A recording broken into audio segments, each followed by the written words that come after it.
یا کریم یا کریم یا کریم یا ارحم الراحمین یا ارحم الراحمین 7 مرتبہ یوں کہا. پھر کہتے وہ یوں کہتا تھا اس کو کپ کپی طاری ہو جاتی. اس نے اب ہاتھ اٹھائے دعا کی، اے اللہ میرے دل چاہ رہا ہے کہ میں انگور کھاؤں اور میں چاہتا ہوں کہ میرے احرام کی چادریں پرانی ہو گئی، نئی چادر ہو میں اس کو پہن کر میں عمرہ کروں. مولا کریم یہ احرام کی چادریں بوسیدہ ہیں، انگور کھانے کا میرا دل کرتا ہے. لیث بن سعد کہتے ہیں میں پیچھے تھا تو میں نے دیکھا تھوڑی دیر کے بعد جو اوپر تو ایک انگور کا ٹوکرا اس کے دائیں طرف تھا، 2 خوبصورت چادریں اس کے بائیں طرف تھیں. کہتے میں سمجھ گیا اللہ کا نیک بندہ ہے. لیث بن سعد پہاڑ پہ پہنچے، جب اس کے قریب بیٹھے اس سے کہا کیا میں تمہارے ساتھ کھاؤں؟ انہوں نے کہا کھاؤ. کہا ایسے انگور تھے کہ میں نے ان کا ذائقہ نہیں چکھا تھا، اس میں گٹھلی نہیں تھی. میں وہ انگور کھاتا رہا، انگور کھا لیے تو انہوں نے مجھے کہا میں یہ چادریں پہنتا ہوں، تم رخ اپنا موڑ دو. کہا میں نے اپنا رخ دوسری طرف کیا. وہ ایک آڑ میں گئے، انہوں نے یہ چادر احرام کے نیچے باندھی، اوپر دوسری چادر اوڑی. جبل ابی قبیس سے نیچے کی طرف اتر کر آئے اور وہ پرانی جو چادریں تھیں میں نے کہا مجھے دو، انہوں نے مجھے دے دی.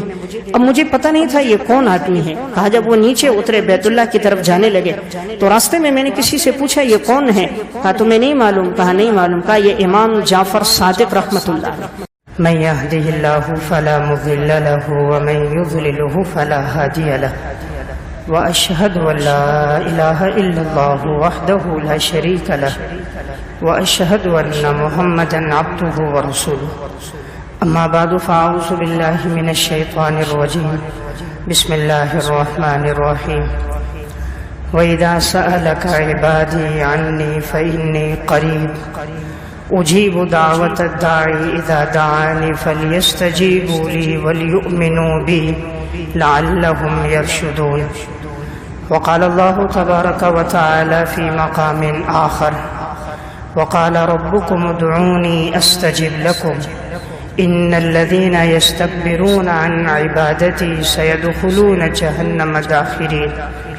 وقال النبي صلى الله عليه وسلم ليس شيء أكرم على الله من الدعاء رواه الترمذي. وقال النبي صلى الله عليه وسلم الدعاء مخ العبادة رواه الترمذي. وقال النبي صلى الله عليه وسلم إن الله لا يستجيب دعاء من قلب غافل لاهٍ. صدق اللہ العظیم.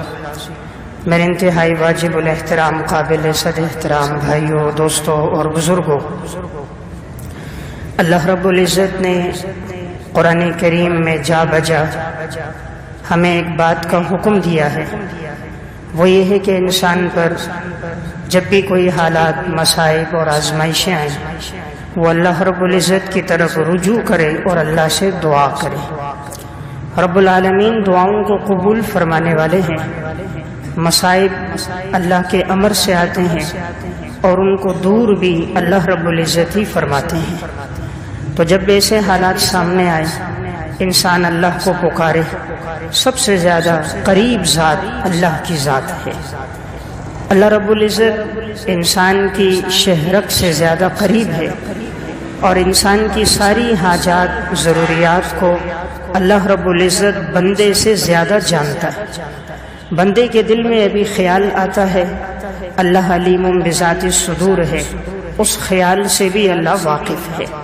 دل میں ارادہ آتا ہے رب العالمین اس ارادے کو بھی جانتا ہے. اللہ رب العزت نے اپنے بندوں کو متوجہ فرمایا وَإِذَا سَأَلَكَ عِبَادِي عَنِّي فَإِنِّي قَرِيبٌ. میرے بندوں کو بتا دو کہ جب وہ کچھ مانگنا چاہیں تو مجھ سے مانگے، اس لیے کہ یقیناً میں سب سے زیادہ قریب ہوں، اور جب مجھے کوئی پکارتا ہے تو میں اس کی دعا کو قبول کرتا ہوں. دنیا میں آج ہم ان کے پاس جاتے ہیں جنہوں نے اپنے دروازے بند کیے ہوئے ہیں، دروازوں پر پہرے دار مقرر کیے ہوئے ہیں، اور وہ چاہتے ہیں ہم سے کوئی نہ مانگے، پھر بھی ہم جا کر ان کے دروازوں پہ دستک دیتے ہیں، ان سے وقت لیتے ہیں، تعلقات استعمال کر کے ان سے ملتے ہیں. وہ ہمارے آنے پر خوش نہیں ہوتے لیکن پھر بھی ہم ان کو مجبور کرتے ہیں کہ ہمارے حالات کو تم ٹھیک کرو، تم ہمارے ساتھ تعاون کرو. اس ذات کو چھوڑ دیتے ہیں جس کا دروازہ 24 گھنٹے کھلا ہے، جہاں پر کوئی پہرے دار مقرر نہیں ہے، چاہے دن ہو یا رات، صبح ہو یا شام، پکارنے والا غریب ہو یا امیر، بادشاہ ہو یا تنگ دست، مرد ہو یا عورت، بچہ ہو یا بچی، پڑھا لکھا ہو یا ان پڑھ، اللہ سب کی پکار جانتا ہے۔ وہ ساری زبانوں کو جانتا ہے، وہ ساری زبانوں سے واقف ہے، دل کے سارے احوال کو جانتا ہے۔ صرف وہ چاہتا ہے کہ میرا بندہ میری طرف متوجہ ہو جائے۔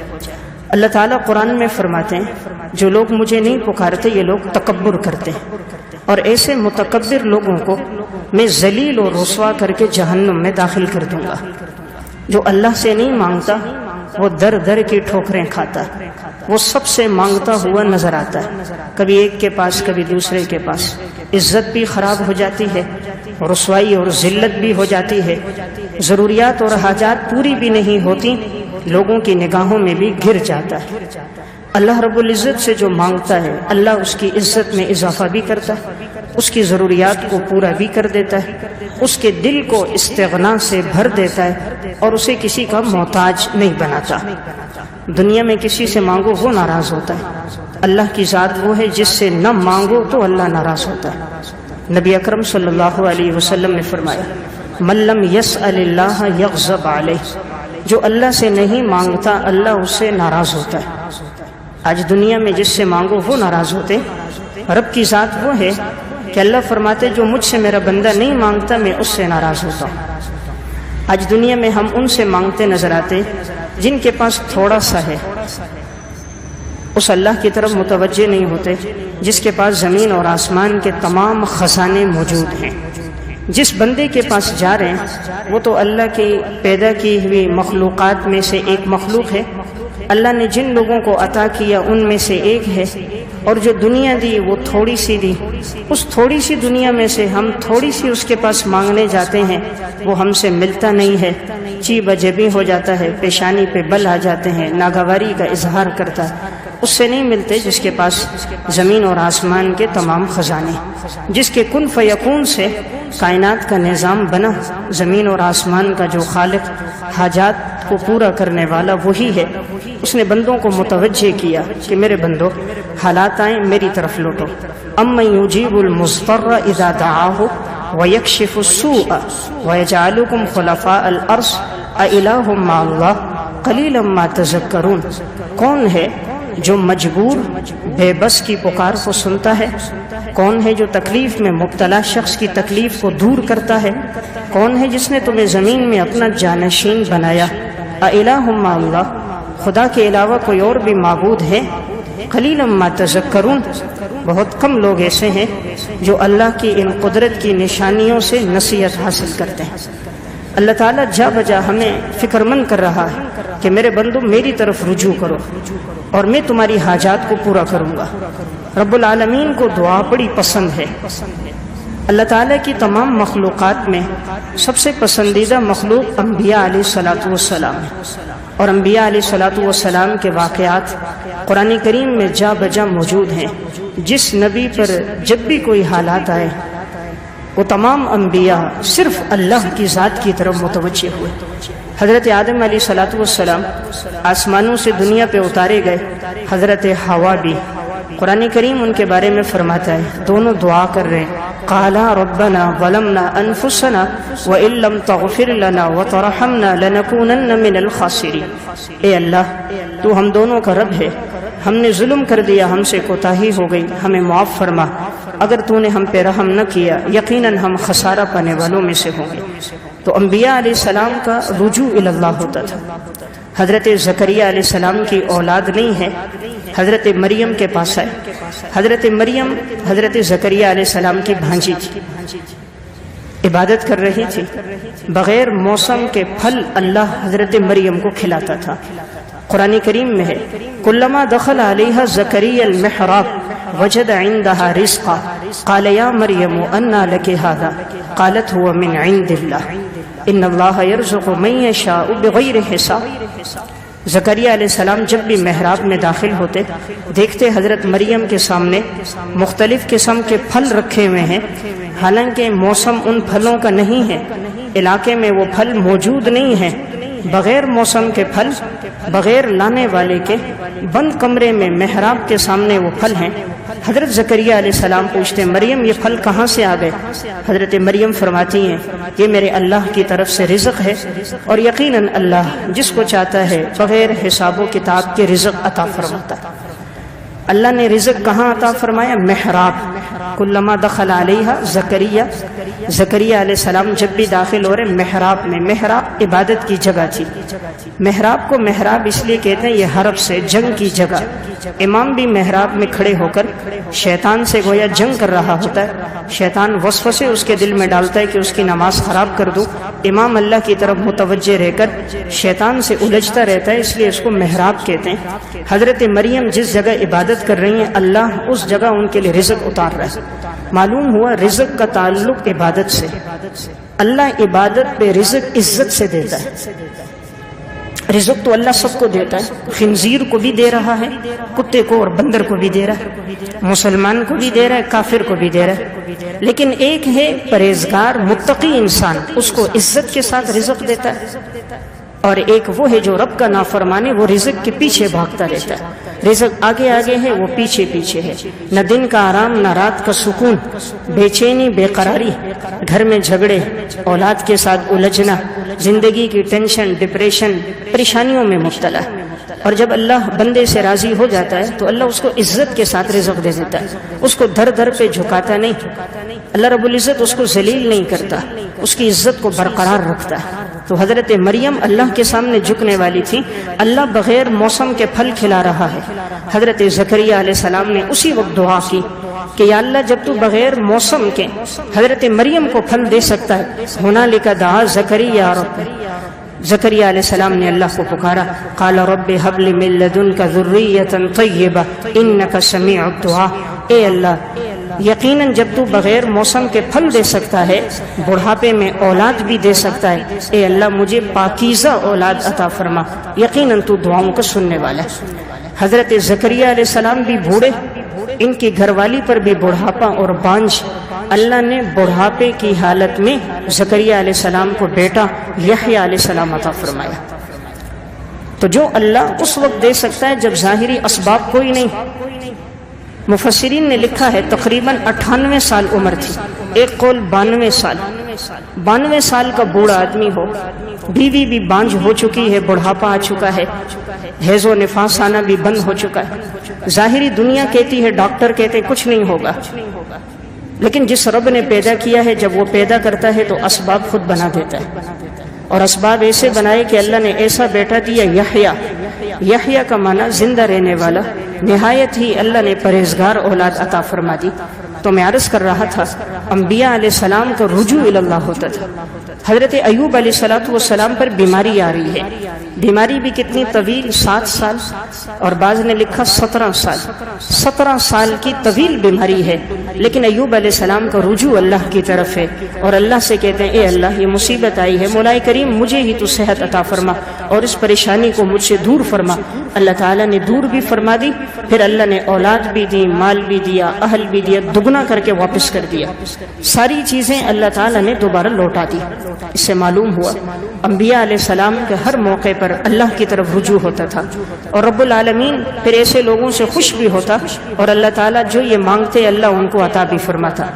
بدر کا موقع ہے، دشمن کی تعداد 3 گنا زیادہ ہے، ہر قسم کے اسلحے سے لیس ہیں، 1000 تعداد ہے، مسلمان 313 ہیں، اور ایک ایک اونٹ پہ 3-3 4-4 آدمی سوار ہو کے آ رہے ہیں، ہتھیار بھی نہیں۔ آپ صلی اللہ علیہ وسلم اللہ کے سامنے روتے ہیں۔ حضرت ابو بکر صدیق رضی اللہ تعالیٰ عنہ فرماتے ہیں آپ اتنا روئے تھے، آپ کی چادر مبارک نیچے گر جاتی تھی، آپ کی آنکھوں سے آنسو بہنے لگ گئے۔ اے اللہ اگر آج یہ جماعت ہلاک ہو گئی، روئے عرش پر تیری عبادت کرنے والا کوئی نہیں ہوگا، اے اللہ اس جماعت کی مدد فرما۔ حضور کے آنسو گرتے ہیں، اللہ 3000 فرشتے آسمان سے اتار دیتا ہے، اور ان فرشتوں کی کمانڈری جبرائیل علیہ السلام کر رہے ہوتے ہیں۔ امام الانبیاء کا اللہ کے سامنے رونا ہے، اللہ فرشتوں کو اتار رہا ہے، فرشتے اترتے ہیں اور اللہ نے پھر اسلام کو غلبہ دیا۔ اسی بدر میں 70 بڑے کفار مارے گئے۔ اس امت کا ابو فرعون، ابو جہل، یہ بدبخت بھی اسی میں مارا گیا۔ 70 قیدی بن گئے، کفر کا زور ٹوٹ گیا۔ پیچھے ہمیں نظر آتی ہے سب سے بڑی طاقت اللہ کی طاقت ہے۔ اللہ اکبر، اللہ سب سے بڑا کہتے ہیں، توجہ نہیں ہے۔ دنیا کی جب بات آتی ہے غیر اللہ کی طرف چلے جاتے ہیں، اللہ کی طرف توجہ ہونا، رجوع اللہ آج یہ معاشرے میں ختم ہوتا جا رہا ہے۔ انبیاء علیہ الصلوۃ والسلام کی ذوات قدسیہ میں یہ بات تھی، حالات جب آتے فوراً سب سے پہلے اللہ کی طرف رجوع۔ ابراہیم علیہ السلام کو آگ میں ڈالا جا رہا ہے، جبرائیل علیہ السلام موجود ہے، پانی کا فرشتہ موجود ہے۔ ابراہیم علیہ السلام سے کہتے ہیں اگر ہماری خدمت کی ضرورت ہو ہم موجود ہیں، بتائیے۔ فرمایا خود آئے ہو، اللہ نے بھیجا ہے، کہانی خود آئے ہیں، کوئی خدمت ہو؟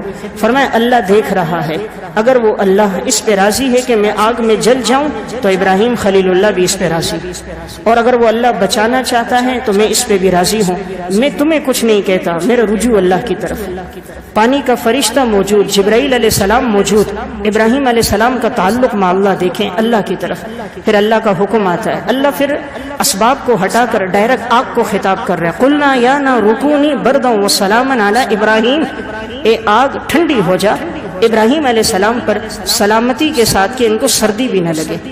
عقل کہتی ہے آگ کا کام جلانا ہے، عقل کا پیدا کرنے والا خدا کہتا ہے آگ کا کام جلانا ہے، لیکن جس نے جلانے کی صلاحیت ڈالی ہے وہ جب چاہے اپنی قدرت سے جلانے کی صلاحیت ختم بھی کر سکتا ہے۔ جس نے آگ میں جلانا ڈالا ہے وہ جلانے کو ختم کر سکتا ہے، جس نے پانی میں ڈبونا ڈالا ہے وہ یونس کو بچا کر بتا سکتا ہے کہ پانی کا کام ڈبونا نہیں، چھری کا کام کاٹنا نہیں۔ یہ ساری چیزیں اسباب اللہ کے امر کے تحت ہیں، رب العالمین کا امر ہے تو ٹھیک، ورنہ کچھ بھی نہیں۔ تو میں ایک بات عرض کر رہا تھا، ہمارا رجوع صرف اللہ کی ذات کی طرف ہو۔ امام طبرانی رحمۃ اللہ علیہ نے المعجم الکبیر میں روایت نقل کی، آپ صلی اللہ علیہ وسلم کی حفاظت میں غزوہ احد میں صحابی تھے حضرت قتادہ بن نعمان رضی اللہ تعالی۔ آپ علیہ السلام کا دفاع کرتے رہے، اس دوران ان کی تلوار بھی ٹوٹ گئی، ان کی ڈھال بھی ٹوٹ گئی۔ اب چونکہ تیر نہیں مار سکتے تھے، تلوار بھی ٹوٹی ہوئی ہے، نیزے بھی ختم، ڈھال بھی ٹوٹ گئی۔ اب حضور کے سامنے تھے تاکہ حضور کو کوئی تیر نہ لگے۔ یہاں اچانک ایک بدبخت نے ان کو تیر مارا، وہ ان کی آنکھ میں لگا اور آنکھ نکل کر باہر گری تو انہوں نے اپنے ہاتھ میں لے لی۔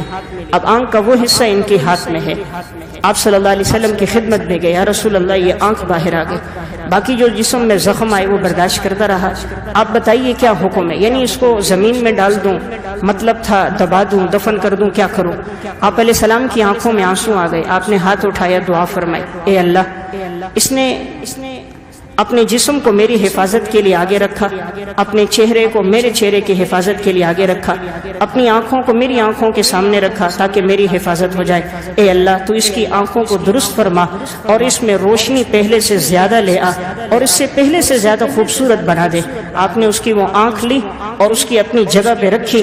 امام طبرانی لکھتے ہیں اسی موقع پر ان کی آنکھ ٹھیک ہو گئی، پہلے سے زیادہ خوبصورت اور پہلے سے زیادہ روشن ہو گئی۔ امام الانبیاء صلی اللہ علیہ وسلم کی دعا تھی، تو میں عرض کر رہا تھا رب العالمین تب دعا قبول کرتا ہے جب دعا دل سے ہوتی ہے۔ ہم دعا کے الفاظ پڑھتے ہیں، دل سے کرتے نہیں ہیں، صرف دعا زبان سے کرتے ہیں، دل کہیں اور متوجہ ہوتا ہے۔ حدیث میں آتا ہے آپ صلی اللہ علیہ وسلم نے فرمایا، اللہ رب العزت فرماتا ہے کہ اللہ ایسی دعا کو قبول نہیں کرے گا جو غافل دل کے ساتھ ہو۔ ان اللہ لا یستجیب دعاء من قلب غافل لاہن، غفلت والا دل، بے پرواہ دل، مستغنی دل، ایسی کی دعا اللہ قبول نہیں کرتا۔ جب انسان ہاتھ اٹھا رہا ہے دل کہیں اور متوجہ ہے تو پھر اللہ رب العزت اس دعاؤں کو قبول نہیں کرتا۔ اللہ چاہتا ہے بندہ میری طرف متوجہ ہو۔ دنیا میں آپ کسی سے بات کرو اور وہ آپ کی طرف توجہ نہ کرے، انسان کو بڑا غصہ آتا ہے۔ دیکھو میں بات کر رہا ہوں، اتنی دیر ہو گئی اور یہ کبھی ادھر دیکھ رہا ہے، کبھی ادھر دیکھ رہا ہے، کبھی موبائل پہ لگا ہے، دائیں بائیں کر رہا ہے، توجہ نہیں دے رہا۔ اب بندہ جب نماز پڑھے اور خیال اپنی دکان کا کرے، پڑھے نماز اور اپنا حساب کتاب شروع کر دے، پڑھے نماز اور خیال عشق معشوقی کا چل رہا ہو، پڑھے نماز اور اس کو اپنی دولت کے بارے میں فکر لگی ہوئی ہو، پھر اللہ کو بھی ایسی عبادت کی پرواہ نہیں ہوتی۔ جب بندہ نہیں چاہتا کہ میں بات کروں دوسرا میری طرف توجہ نہ کرے، بندے کو غصہ آتا ہے۔ اللہ بھی چاہتا ہے میرا بندہ عبادت کرے، اللہ اکبر کہہ کے دنیا کو پیچھے پھینک دے۔ یہ ہاتھ کیوں اٹھاتے ہیں؟ اس کا مطلب ہے دنیا میرے پیچھے، اب سب سے آگے اللہ کی ذات ہے۔ باہر سے اندر تک آ گیا، وضو کر دیا، مسجد میں پہنچ گیا، اللہ اکبر کہہ دیا، پھر بھی اگر دل دکان میں فیکٹری میں ہے تو پھر تو کوئی فائدہ نہ ہوا۔ اس لیے کہ اصل نماز تو وہی ہے کہ دل بھی اللہ کی طرف متوجہ ہو جائے، اور یہ دل تب متوجہ ہوتا ہے جب دل میں اللہ کی عظمت آتی ہے۔ جب انسان کسی عظیم آدمی کے پاس جاتا ہے نا تو جا کر بڑے اطمینان سے بیٹھتا ہے، جتنے بڑے عہدے والا مقام والا ہوتا ہے اتنی اس کی عزت کی لاج زیادہ رکھتا ہے، بڑے ادب سے بیٹھتا ہے کہ میں کس کے سامنے گیا ہوں، کوئی ایسی بات نہ ہو جائے کہ مجھ سے ناراض نہ ہو جائیں، کتنا خیال رکھتا ہے۔ تو جب اللہ کے سامنے جا رہا ہے اور اس کی توجہ نہیں ہوتی تو رب العالمین کو بھی ایسی عبادت کی پھر پرواہ نہیں ہوتی۔ تو میں عرض کر رہا تھا حضرات سلف کی زندگی میں یہ بات تھی، توجہ اللہ، فوراً اللہ کی طرف رجوع اور اللہ کی مدد فوراً آ جاتی۔ ایک واقعہ نقل کیا علامہ تنوخی رحمۃ اللہ علیہ نے الفرج بعد الشدۃ والضیقہ میں، ایک شخص حسن بصری رحمۃ اللہ علیہ کے پاس آیا، کہا میرے کانوں میں کنکری چلی گئی، کافی عرصے سے علاج کرا رہا ہوں، فائدہ نہیں ہو رہا، آپ کوئی دعا فرمائیں۔ انہوں نے فرمایا تم ابو اعلیٰ حضرمی رضی اللہ تعالیٰ عنہ والی دعا پڑھا کرو، یا علی یا حلیم یا عظیم۔ انہوں نے جیسے ہی یہ دعا شروع کر دی، اب وہ پڑھتے تھے یا علی یا حلیم یا علیم یا عظیم، چند مرتبہ انہوں نے پڑھا تھا، اچانک کنکری کان سے نکلی اور دیوار سے ٹکرا کر نیچے گر گئی۔ تو حسن بصری رحمۃ اللہ علیہ کے پاس آئے، کہا حضرت کنکری نکل گئی، فرمایا اصل طاقت اللہ کے ذکر میں ہے، سب سے طاقتور ذات تو اللہ کی ذات ہے۔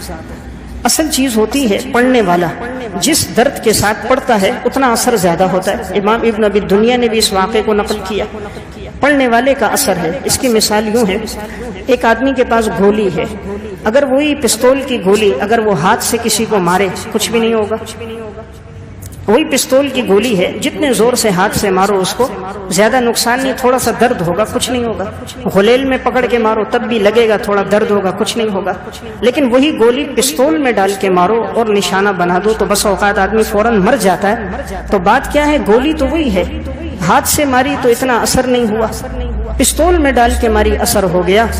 اصل چیز ہے اللہ کو پکارنا، اللہ کا نام لینا۔ جب یہ دل صاف ہوتا ہے، زبان صاف ہوتی ہے، پھر گولی وہ اثر دکھاتی ہے جیسے پستول کے اندر ہے، ورنہ پھر گولی وہ جیسے ہاتھ سے مار رہا ہے۔ آج ہم جو کہتے ہیں ہماری دعا قبول نہیں ہوتی، اس کی وجہ کیا ہے؟ وجہ یہ ہے کہ ہمارے پیٹ میں حرام کا رزق ہے۔ جب پیٹ میں حرام آ جائے، زبان پہ حرام لگ جائے، اللہ پھر ایسے لوگوں کی دعائیں قبول نہیں کرتا۔ حدیث میں آتا ہے نبی اکرم صلی اللہ علیہ وسلم نے ارشاد فرمایا ایک وقت آئے گا لوگ دعا کریں گے، دعا قبول نہیں ہوگی۔ صحابہ نے پوچھا کیا وجہ ہے؟ آپ علیہ السلام نے فرمایا ملبسہ حرام ومطعمہ حرام ومشربہ حرام فأینا یستجاب لذلک، ان کا کھانا بھی حرام کا ہوگا، پینا بھی حرام کا ہوگا، لباس بھی حرام کا ہوگا، اللہ ان کی دعائیں قبول نہیں کرے گا۔ تو جب پیٹ میں حرام ہوتا ہے پھر دعا قبول نہیں ہوتی۔ انسان چاہے دعائیں قبول ہو، اپنے پیٹ میں رزق حلال ڈالے، دعائیں قبول ہو، اپنی زبان سے اللہ کو یاد رکھے۔ آج ہماری زبان پہ گانا تو ہے، فلمی ڈائلاگ تو ہیں، دنیا کا تذکرہ تو ہے، اللہ کی یاد کرنے والے کتنے؟ شاید آپ کو 100 میں 2 بھی نظر نہیں آئیں گے کہ چلتے پھرتے جن کی زبان پہ اللہ کا ذکر ہو، بہت کم لوگ ہوں گے۔ ہاتھ چلتے موبائل پر تو نظر آئیں گے، زبان چلتی اللہ کی یاد میں نظر نہیں آئے گی۔ راستے میں چلتے موبائل چلاتے تو نظر آئیں گے، موبائل سنتے تو نظر آئیں گے، فلم دیکھتے اور سنتے تو نظر آئیں گے، خدا کی یاد کرنے والے نظر نہیں آئیں گے۔ پھر گلہ ہے حالات ایسے ہیں، حالات اعمال کی وجہ سے۔ جب انسان کا رجوع کٹ گیا اللہ سے، جس رب نے ساری نعمتیں دی، آج 2.5 گھنٹے عبادت کے لیے ہم تیار نہیں ہیں۔ جس رب نے سب کچھ عطا فرمایا، 24 گھنٹے میں 5 نمازوں میں کتنا ٹائم لگے گا؟ بمشکل 2.25 گھنٹے، چلو 2.5 گھنٹے کرو۔ 2.5 گھنٹے انسان خدا کو دینے کے لیے تیار نہیں ہے جس رب نے اتنی نعمتیں عطا فرمائی۔ اور جو 12 سے 14 ہزار روپے دے رہا ہے، اس کے ہاں 16 گھنٹے 14 گھنٹے نوکری ہو رہی ہے۔